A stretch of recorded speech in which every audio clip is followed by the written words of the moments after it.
He slammed the receipt on the counter. "You people can't get anything right." The clerk, barely 20, just stood there, frozen, as the man in the tailored suit kept yelling, loud, sharp, in front of everyone. No one stepped in. No one defended the kid. Even the manager stayed behind the office door. Then the bell above the entrance chimed, and a quiet man in a USMC cap walked inside. He didn't shout, didn't push. He just stood beside the clerk and said 6 words that stopped everything cold. Who was he? Why did his presence change the entire room? And what made a man with so few words speak so loud?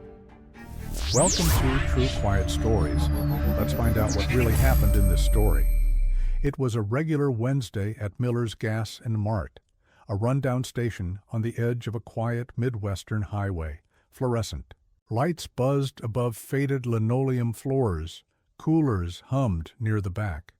The coffee was weak, the hot dogs rotated endlessly, and nobody really complained because the place just worked. That morning, Eli started his shift at 6 a.m. He was 19, fresh out of high school, no college plans, no family left in town. He'd taken the job 2 months earlier, didn't say much, didn't ask for help, just showed up. On time, every day. He was polite, quiet, reliable.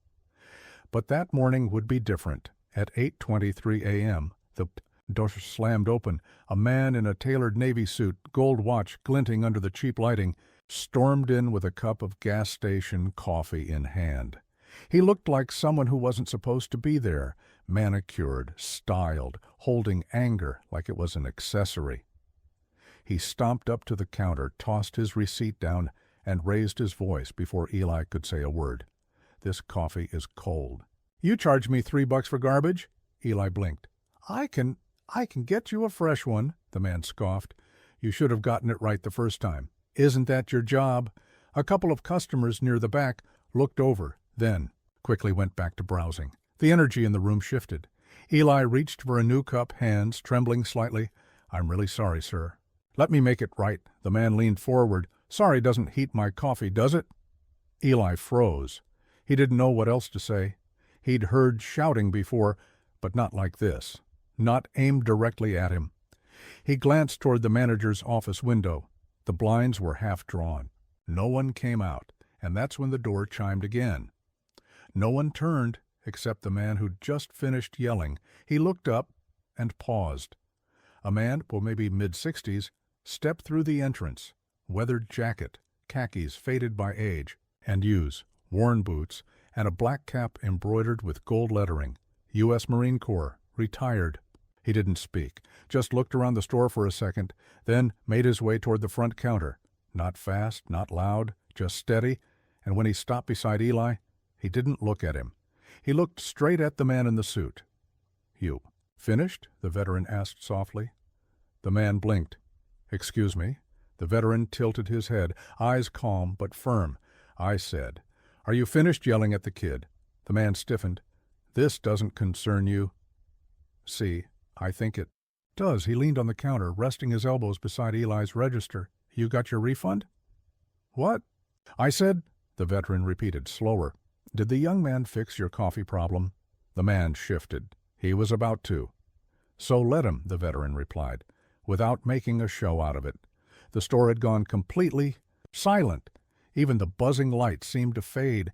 The veteran's voice wasn't loud, but it carried the weight of someone who'd seen men fall silent for reasons far worse than cold coffee. The suited man started, then trailed off. He looked at Eli, then back at the vet, and for a moment his posture softened, but not for long. He scoffed, grabbed his receipt, and turned to leave. Before reaching the door, the veteran added, "Without looking, you ever work a job like this?" The man didn't answer, didn't think so. The door opened, closed, and the moment passed. Eli stood there, clutching the fresh coffee cup in both hands, unsure whether to cry or say, "Thank you." The veteran turned to him and finally spoke. "You handled that better than most grown men I know." Eli tried to smile. "Thanks. You get stuff like that often?" "Sometimes," Eli admitted, "but not like that." The vet nodded. You keep doing what you're doing. Let the world catch up. Then he grabbed a candy bar from the counter, set down a 5, and walked toward the door. Eli looked down. The bar was a Hershey's, simple, classic, nothing fancy. As the door chimed behind him, Eli said softly, "Thank you, sir." The man didn't turn back, just lifted a hand over his shoulder in acknowledgement, and left. 15 minutes later, the store returned to normal. Someone came in asking for gas. Another wanted change for the air pump. The manager finally emerged and asked Eli to restock the cooler, but the energy had shifted because someone had stepped in, someone had noticed, and that made all the difference. That afternoon, Eli stayed 2 hours past his shift, not because he was told to, but because he wanted to make sure everything looked good for the night crew. He scrubbed the counters, refilled the napkin bins, wiped the cooler doors, and even mopped the front entrance, and on his way out, he paused, right by the door, where the veteran had stood and smiled. He didn't know what would come next, but something told him the story wasn't over. The next day, Eli arrived for his shift 15 minutes early. He didn't know why. Maybe it was because the air felt lighter. Maybe it was because for the first time since he'd started that job, he felt like someone had seen him. Really seen him. The store still looked the same. Sticky floors, half-stocked shelves, coffee machine buzzing like it was about to explode. But something had changed. Inside him. When the morning rush started, customers came and went like usual. But around 9 a.m., a man pulled up in a pickup with an American flag decal on the rear window. He walked in, gave Eli a nod, and left exact change for a coffee, even though Eli told him he didn't have to. 15 minutes later, another customer came in, older woman, veteran's cap, bought a single granola bar and whispered, "That guy, yesterday? That's not what this town is about." Eli smiled and nodded. "Thank you." By noon, 6 more people had walked in. Some he knew, some he didn't. And each of them gave him a different version of support. A thumbs up, a hand on the counter, a folded napkin with the words, "Keep your chin up." And each time someone left, Eli's spine straightened a little more. At around 2 p.m., the door chimed again. Eli turned, expecting another customer. But it wasn't just a customer. It was the veteran, same cap. Same steady walk. Except this time, he wasn't alone. Another man walked in behind him, then a third. Each one older, each one quiet, each one with a familiar look, the kind of calm that comes from surviving something no one talks about. They walked straight to the counter. The veteran who had stood up the day before placed a folded note in front of Eli. Then he said, "We thought you should have this." Eli opened it. Inside were 12 handwritten names listed in block letters, each with a military branch beside it. And below the list, a simple line, "For those who don't wear uniforms, but still serve." Eli blinked, unsure what to say. He looked up. The 3 men stood in silence. He swallowed. "Thank you. I don't know what I did to deserve this." The veteran shrugged. "You showed respect. You didn't raise your voice. You did your job with dignity. That's more than most people do when no one's watching." Eli stood there, holding the paper like it was made of glass. The veteran nodded toward the wall behind the counter. "Put it somewhere you can see it." Eli smiled. "Yes, sir?" They didn't stay long, just a handshake, a nod, and then they were gone. That evening, as Eli was closing the register, he pinned the note to the corkboard behind the counter, right between a faded coupon for beef jerky and a poster advertising a car wash fundraiser from 3 summers ago. It didn't look fancy, but to Eli, it looked like a medal. The next morning, the manager finally brought it up. "You had some unusual visitors yesterday," he said flatly. Eli turned. "Yes, sir." "You know why they came?" "I think so." The manager hesitated, scratched the back of his neck, then said, "Store's been around for 20 years, never seen anything like it." "Don't let it go to your head." Eli nodded. But in his heart, It already had. The rest of the week passed without much drama, but there was always someone who said something, a man who offered to cover Eli's coffee, a couple who left a small card that said, "We see you," and a teenager who came in just to say, "My dad told me what happened. You're cool." Eli didn't need applause, but the quiet respect, that stayed with him. Friday came and the parking lot was unusually busy. Eli assumed there'd been an accident on the highway or a delay with deliveries, until he saw the first truck roll in, not a semi, not a customer, but a military-style truck. Old model. Clean. Flying a small American flag on the side mirror. Then another pulled in behind it. Then two more. Within 10 minutes, 5 military vehicles, some clearly privately owned by veterans, had parked around the store. People got out. Some in old service jackets, others in plain clothes with military pins. A few walked straight in and nodded at Eli like they'd known him their whole lives. No one raised their voices. No one made a speech. They bought gas, bought coffee, shook Eli's hand, and before leaving they each left a coin on the counter. By the end of the day, there were 12 coins in a perfect line, different years, different faces, different metals, but they all meant the same thing. We were here, we saw, we stand with you. That night, Eli sat in the break room after closing. The lights were dim.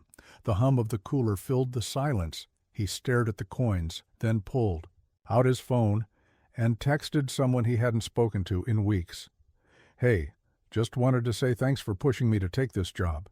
It ended up meaning more than I thought." The reply came fast. "Told you, you've got more in you than you think."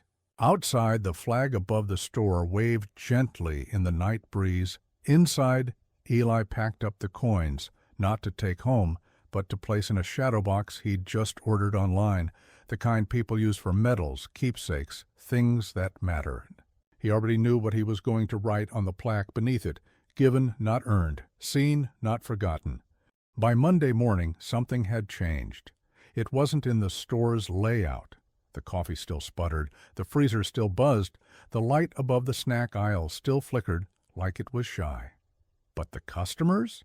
They were different. They looked at Eli differently. They spoke to him with more warmth, more pause, more eye contact, and every now and then someone would glance toward the corkboard behind the counter, now home to the folded letter and the 12 coins, neatly mounted inside a small display case Eli had built over the weekend. It wasn't fancy, just wood, glass, and gravity. But to those who noticed, it was enough to stop them mid-step.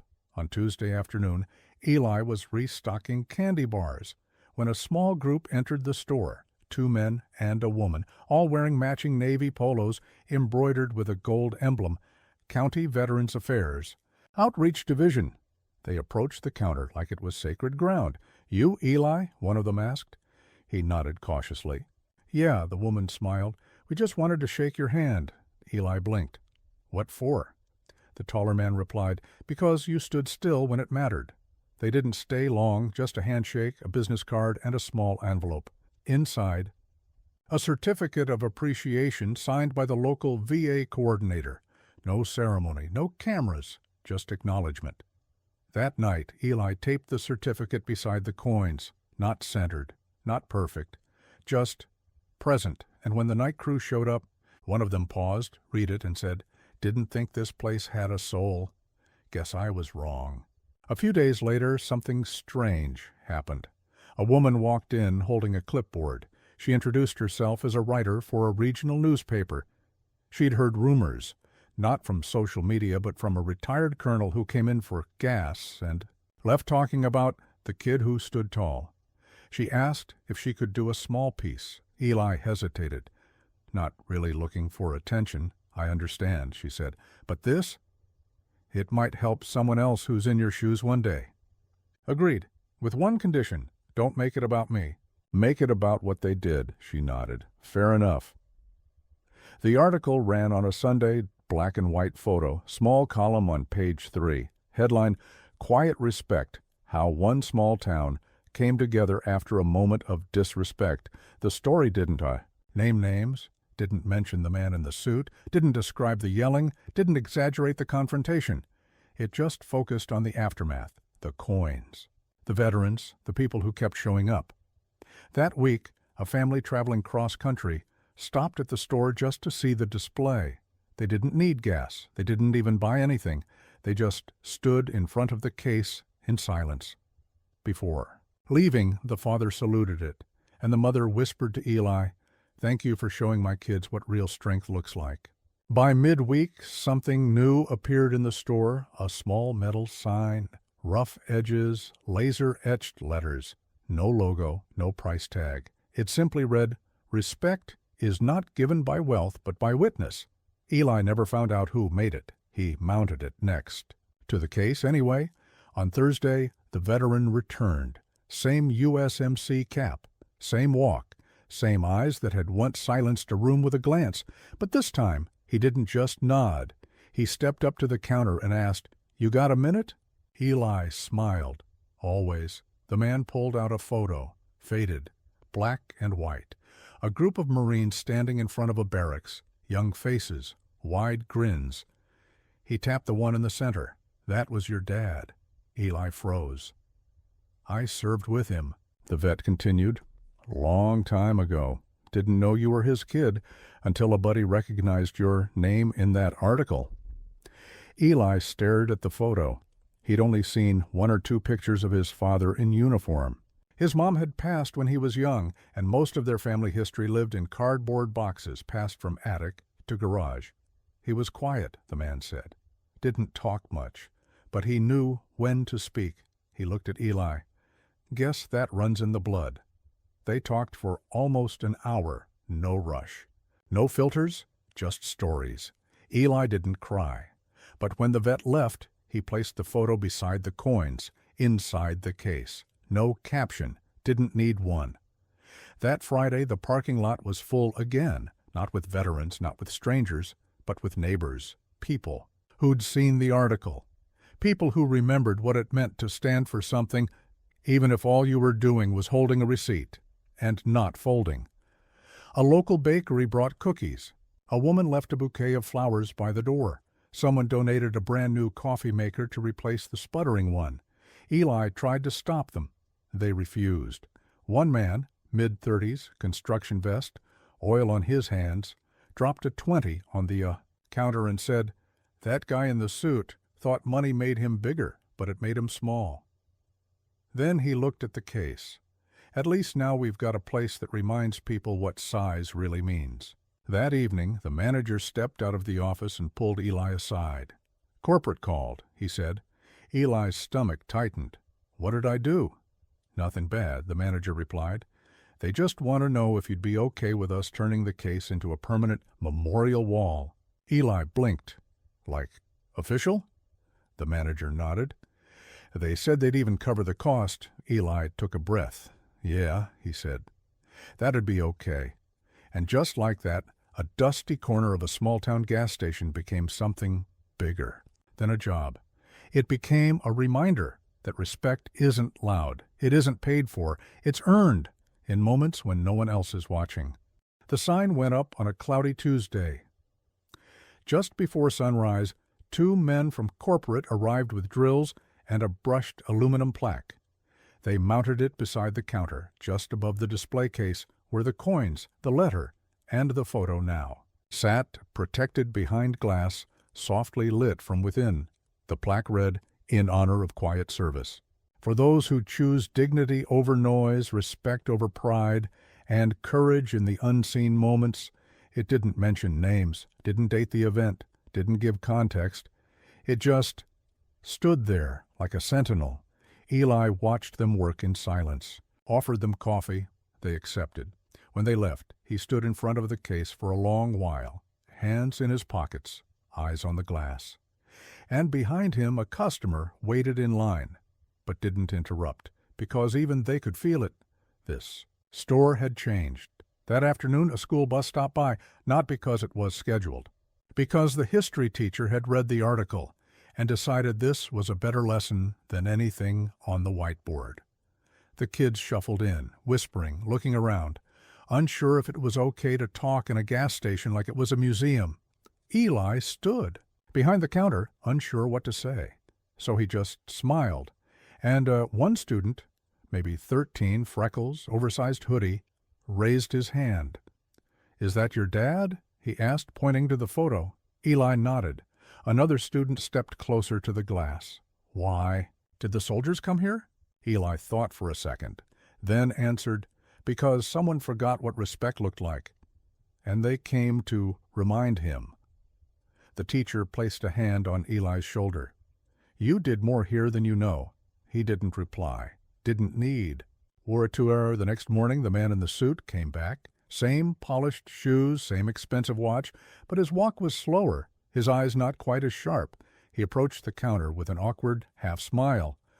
I didn't expect this place to look so different." Eli said nothing, just waited. The man looked at the plaque, then the case, then Eli. "I shouldn't have yelled at you." Eli nodded slowly. "I know." The man swallowed. I've been thinking about that day." Eli leaned forward slightly. "Me too." They stood in silence for a moment. Then the man took out his wallet, pulled out a small silver dollar, and placed it gently on the counter. "I'm not asking you to forgive me," he said. Eli looked at the coin. "I know." The man gave a small nod, turned, and left.